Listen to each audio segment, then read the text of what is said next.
Spencer Dent. Welcome back to another session here at Win-Loss Week. I'm one of the co-founders, co-CEOs here at Closed, and I have my friend Alysse Nockles from Palo Alto. Tell everyone who you are. Hi. Well, thank you, first of all, for having me. Lovely being here.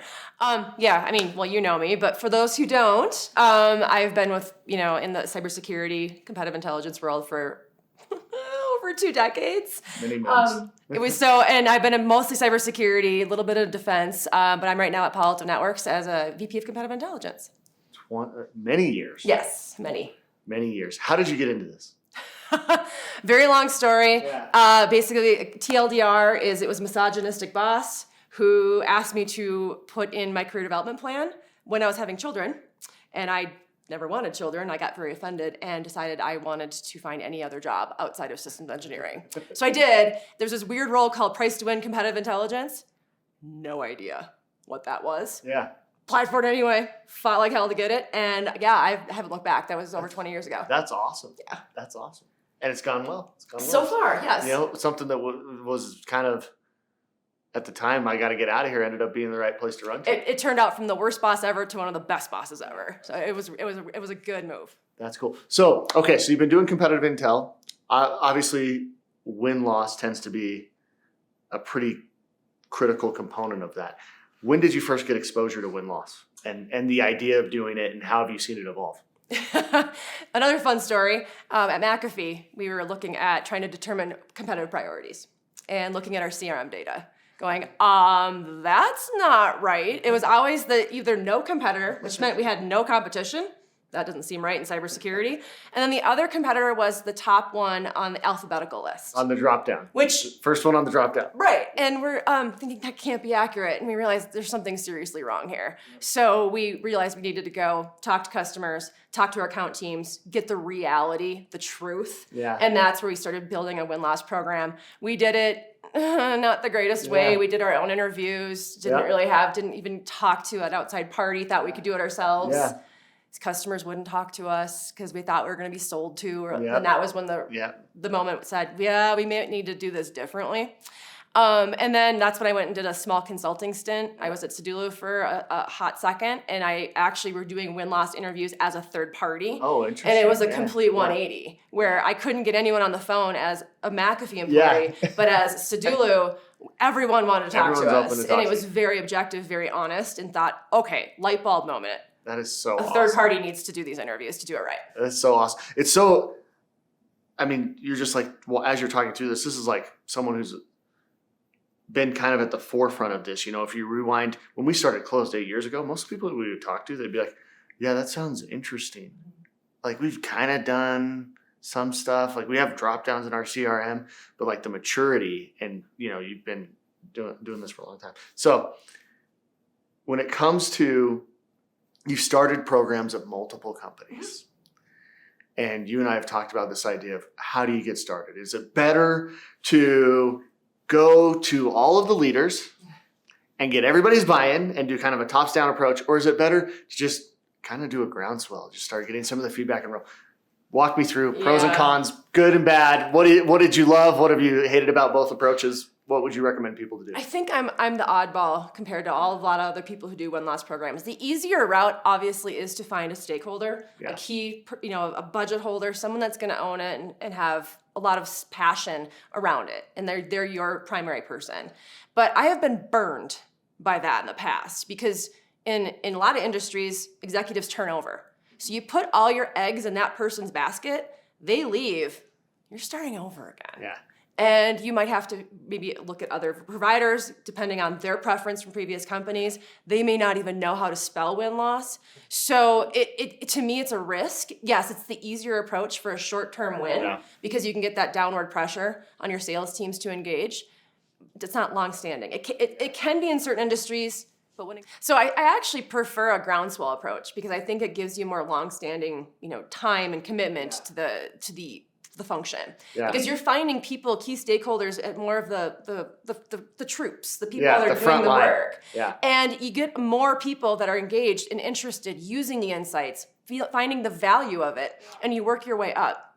Now, it's not easy. You have to be persistent, passionate, and don't take no prisoners attitude. And it's a huge pain in the ass, but it's going to outlive you and your role if you do it right, because you don't have to rely on one stakeholder. You've got the whole organization behind you. Yeah, totally. And it's what I've seen is if win-loss programs are too centralized and there's only a few people at the top to consume it versus this approach we get the groundswell and all of a sudden you have people that are demanding and wanting more and more feedback.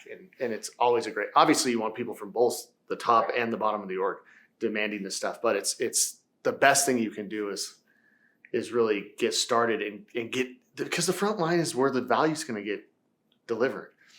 And you can show value with real insights as opposed to this fictional, and hypothetically, if we ran a win-loss program, we could have X, Y, and Z as our output, but that doesn't resonate with most people. When you can actually bring in interviews and bring in customer insights that are relevant to your product, to your portfolio, to your industry, then that becomes so much more sticky. Yeah. And people aren't getting rid of that. Yeah. So the hypothetical they can throw out all day long, but if you give the real tangible inputs and the actions. Yeah, here's actual quotes from actual customers talking about this actual thing that if we go address. So this is a sensitive question. Don't reveal anything because obviously these are important, decisions that you're making as a company. But what are some of the cool, you've been doing this for a while. What are some of the coolest insights and actions that you've taken out of win-loss? What are some of the things that you're very proud of that the insights that you got from win-loss delivered? Yeah, I have some interesting stories that I can't actually probably communicate even in basic terms because it would probably expose the company. But we found some pretty outrageous behavior by certain people in certain companies, and so that was kind of fun because it's you get kind of the dirt about what's going on. But actually, from a success story, I think is probably really relevant. It's in my current role now. The product marketing and product management team wanted to do a displacement campaign and a takeout campaign against a core competitor.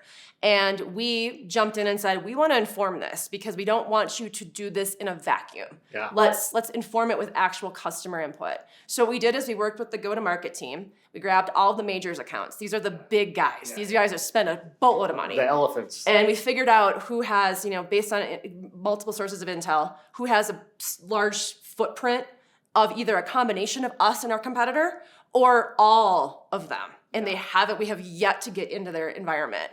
We interviewed them and said, okay, if you have a mixed environment, why? Why haven't we moved the needle to all of our products? And then for those who hadn't engaged with us at all, well, why do you love this other company so much? Yeah. So anyway, we did these interviews, got some great insights on both wins and losses. Yeah. And some of the cool things we found, and this is how it rolls back into competitive intelligence, is we learned from multiple interviews of a certain tactic one of our majors, a team was doing to counter a massive objection against our products. It wasn't manipulative. It was a very unique tactic that spun it around on the competition, and it was effective. Yeah. So we took that intel and rolled it into all of our battle cards so that we can get it out to the masses. So when another rep comes into our battle cards and says, oh, this is how you effectively get across or away from that objection, it's going to pay dividends for us down the road.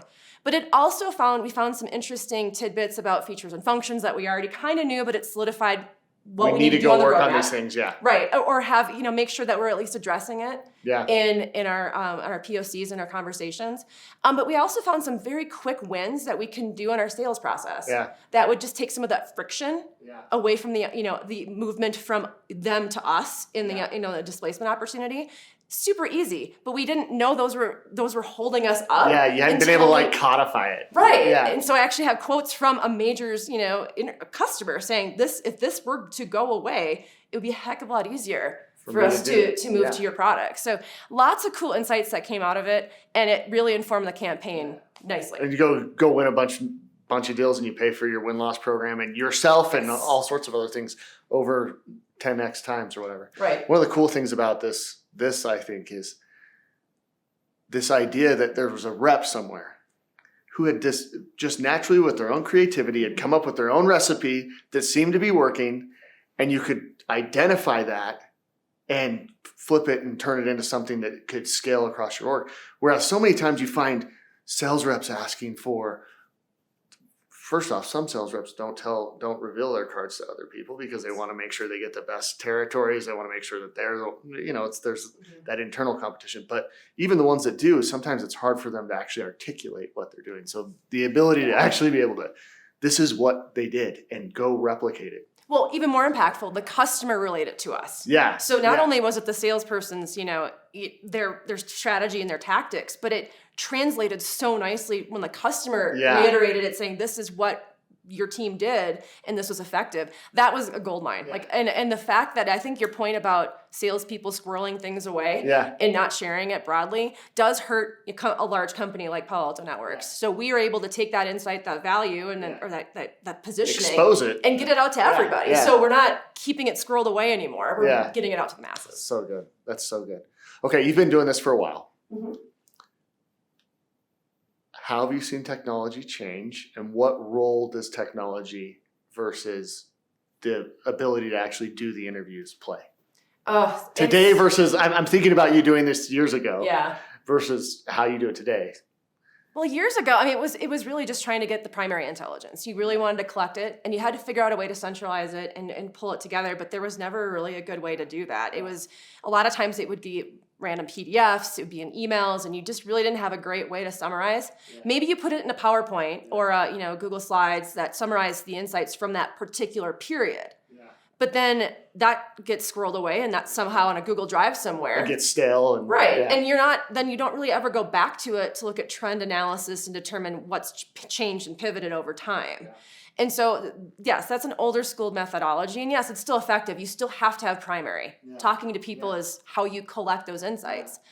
But to pull it into a centralized platform that you can start filtering and playing around with the data and building out charts and graphics based upon trends or whatever cut of data you want, is just game changing. Makes your life so much easier. For analysis in general, but specifically for win-loss. Because I think that there's just so much that got lost in previous ways that we used to do it. Yeah, I remember the early days of Closed when our platform was really, really light. Frankly, it was kind of just like I uploaded PDFs in there and you could go see them.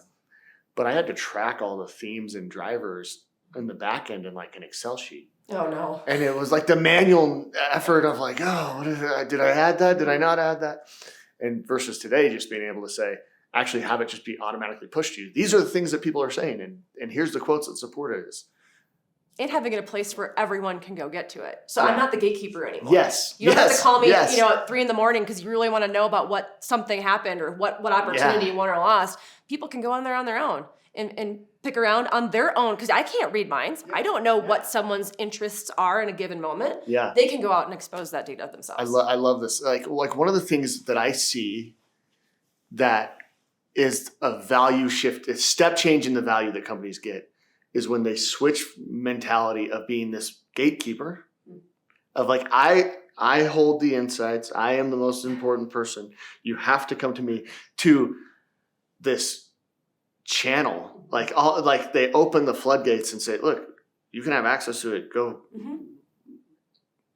get whatever you need, like self-serve. Right. And all of a sudden, because there's things that people in your work think about all day that's part of their job that you don't think about, that I don't think about. And when they can go actually probe into the data that you've built up through doing win-loss or churn analysis or talking to customers from the perspective that they have, they're going to they'll get insights and interpret things in ways that you wouldn't have. And that's just a compounding factor of value. Yeah, I think what happens, a lot of analysts early on in their career have a confidence issue. That's where that I'm going to hold on to all of it. Yeah. And because if I don't, then I'm out of a job. No one's going to respect me. But honestly, it's the opposite. Yeah. It's by exposing it out to that many people and letting them have access to this information. Now you're the rock star that brought that to them. So it's just a change of behavior and mindset that I think it does come with folks that are, generally newer in the profession. Yeah. And we just got to stop that because it doesn't help anyone. Yeah. Yeah. I totally agree. Okay. This is yours and my favorite topic to talk about. You ready? Oh, I know it is. Okay. So technology changing a lot, right? Mm-hmm. This wouldn't be a podcast without somebody using the term AI. Right. We're seeing lots of opportunities to embed AI in different parts of this research workflow of, how do you make sure you select the right people to go reach out to? Transcribing, cleaning up, summarizing, personalizing the insights and pushing them to people. There's tons of different examples of how you can apply it. One that we've talked about is the idea of like an AI interviewer. Okay. Let's talk pros and cons about it. Where do you want me to start? Well, Cons or start where you feel the most strongly. I love this. Well, I like cons because I am a skeptic. As a true intelligence professional, I'm a skeptic from birth. I have a healthy skepticism for AI and how to use it, specifically for interviews and for high deal accounts. I agree. I do believe that there's probably an opportunity where at some point it may be an efficiency thing. But if I'm asking a customer to pay me or my company $1 million, a couple $1 million, how dare I send them an AI bot? It's kind of offensive. Absolutely. And if Closed came to me and said, here, we'd like you to give us an interview about your experience with Closed, and it was a bot, I may consider not ever renewing with y'all again. That's that offensive to me. I want to be respectful of my customers' time. They're even the losses. These are people that we want to win back eventually, and customers that we want to continue to upsell and resell. So I have a huge limitation or a skepticism around that. I would never ever unleash an AI bot on a high-paying customer. And honestly, I don't even think I would do it for some of my SMB, smaller customers, just because they're still humans. They're still people. I don't want to treat my majors accounts different than my SMB accounts. They're all people. So, and because you never know, that person that would maybe spent a little bit of money with you might move to a company where they're going to spend a big paycheck. It could be a huge TAM account, and you have to approach them the right way. And they might remember you going, oh, that's the girl that sent me the AI bot. No. So I actually think that the idea of these AI interviewers being able to have a nuanced conversation that can capture deals like what we're talking about, 6-figure, 7-figure deals. The technology's not there yet to actually personalize it, because there is an element of the human element. It matters, right? And having the tonality and understanding people, and I agree with that. The part that I think there is opportunity, but I'm not sure the application from the technology yet, and we need to work through that at Close, is on some of those smaller accounts where maybe this might not actually even apply to your business, but some of our clients, like, they sell $5,000 deals. Somebody has 2 calls with you and they swipe a credit card, and there's actually not much of a human element in the process. It's actually kind of weird to be like, hey, I know we talked for 15 minutes on the phone, but will you talk to us for 30 minutes about why you chose us? And it's like, it's a little bit of what I would call like a Goldilocks principle of different feedback collection mediums will make sense for different types of companies and different types of deals. But big enterprise deals, big enterprise clients, I think you absolutely need to make that sensitivity around the relationship should always be very high up on the list of priorities. I think that there are, like, especially if there was no involvement really from our sales team. Let's say it went through the channel or went through like an AWS marketplace, for example. I think then the customer, the end user, would be less, weirded out. Like we've talked a bunch of times. Why are you sending me this? It would be a little bit more appropriate because it's the dollar spend. It's also the media and how that person accumulated the product or did not accumulate the product. But the thing I think we all have to remember in just competitive intelligence, including win-loss, is that we can't let AI take away from the human interactions, regardless of how we're applying it. I worry that we're moving into this world where it's just going to be so there's none of this anymore. That we're going to be replaced by bots, and it's going to have a random conversation that has nothing to do with us as humans. I don't want to get in a world like that. We're just, it's just always exchanges of information, but no emotion. I think that we would lose a lot in society by doing that. And I know we're getting now into a societal issue. But this is an interesting part about wins and losses and B2B markets. just observation. I've personally done thousands of win-loss interviews, right? These are people in general that are trying to be very objective and do the right thing for their company. But what comes with that is stress and is emotion. Mm-hmm. And especially if I'm making a 6-7 figure decision, I can't get that wrong because that could impact my career. Right. And so the element of there does need to be a level of emotional intelligence in how you engage with those people. I completely agree with that. Mm-hmm. I completely agree with that. Maybe not as important if it's like, I bought something on my company credit card and Mm-hmm. I don't know if I'm even going to use it besides this one time that I use it right now today. Maybe it makes it a little easier. So True. it's kind of but I totally agree with you. Like the idea of big deals have nuance to them too. And it's a respect. Yeah. Yeah. And I actually think this is one point where I agree with you that it could be offensive, but the way it will come across and the way it does come across is lower participation rates. Right? Like there's a reason why if I send somebody a survey, an email-based survey, I get a 2% participation rate, 1% participation rate.